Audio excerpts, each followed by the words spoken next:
Sa isang paaralan, may isang natatanging henyo sa akademya na may kakayahang kontrolin ang kanyang mga marka.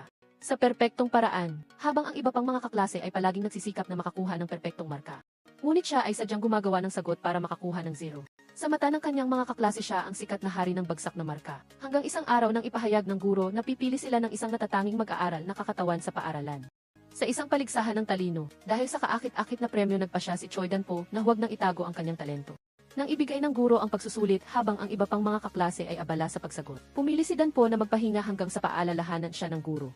Na 0 minuto na lang bago isumite ang papel saka lang dahan-dahang tumayo si Dan-po, isinulat ang pangalan at sinimulan ang pagsusulit. Pagkatapos sinimulan ng mga guro ang pagmamarka, nabigo sila nang makita na karamihan sa mga sagot ay hindi pumasa. Hanggang sa marating nila ang papel ng nanguna at pangalawa na nakakuha ng 72 at 76 na puntos ayon sa pagkakasunod.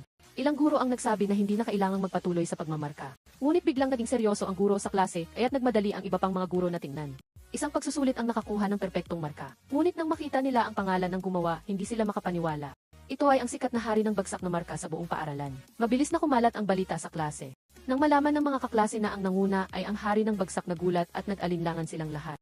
Si Chinsu na madalas nanguna sa klase nagsimulang mag-alala. Tinipon niya ang kanyang grupo ng mga tagahangang babae at inutusan silang magkalat ng chismis na nandaya si Dan-po sa pagsusulit. Mabilis na kumalat ang chismis sa paaralan. Si Chinsu pa ay nagdagdag ng apoy sa pamamagitan ng pagpapahiwatig na baka si Dan-po ay nagnakaw ng pagsusulit. Mula sa chismis ng pandaraya naging kwento ito ng pagnanakaw ng pagsusulit na kumalat sa buong paaralan. Kahit saan pumunta si Dan-po, tinitingnan siya ng mga kaklase ng may pangutya. Narinig ng guro sa klase ang chismis at tinawag si Dan-po, sinisi siya sa harap ng lahat. Sinabihan siya ng lahat na huwag mag-isip ng masasamang bagay. Ngunit hindi inamin ni Dan-po, ngunit lahat ay naniniwalang mali ang ginawa niya. Maliban kay Choi In-ha ang kanyang pamangkin na hindi naniniwala rito. Sa huli pinili ng guro sa klase si Chinsu na sumali sa paligsahan. Hindi binigo ni Chinsu ang tiwala ng guro at nagtagumpay sa unang yugto ng paligsahan. Pagkatapos ipinahayag niya ang damdamin kay In-ha ang kanyang hinahangaan.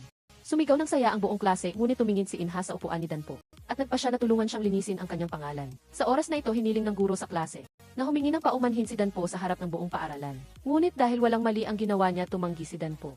Galit na galit ang guro, tinanong ni Dan-po kung may ebidensya ba siyang nandaya siya. Sumigaw ang guro na sinasabi ng buong paaralan ito, ay paano ito hindi magiging totoo. Tiningnan ni Dan-po ang guro ng may galit. Biglang napansin niya ang guro na si Effie na nag-iimprenta ng mga dokumento sa likod. May naisip siyang plano. Kung aalis ako rito, sasabihin ko sa lahat na may relasyon kayo ni Guro Zay. Sa kapatunayan ninyo na hindi iyon totoo.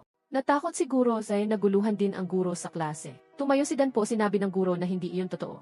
Kung gayon, patunayan ninyo isang magandang ganti. Lumakad palayo si Dan-po, iniwan ang dalawang natulala. Nagpasya si In-ha na pasukin ang silid ni Dan-po upang maghanap ng ebidensya.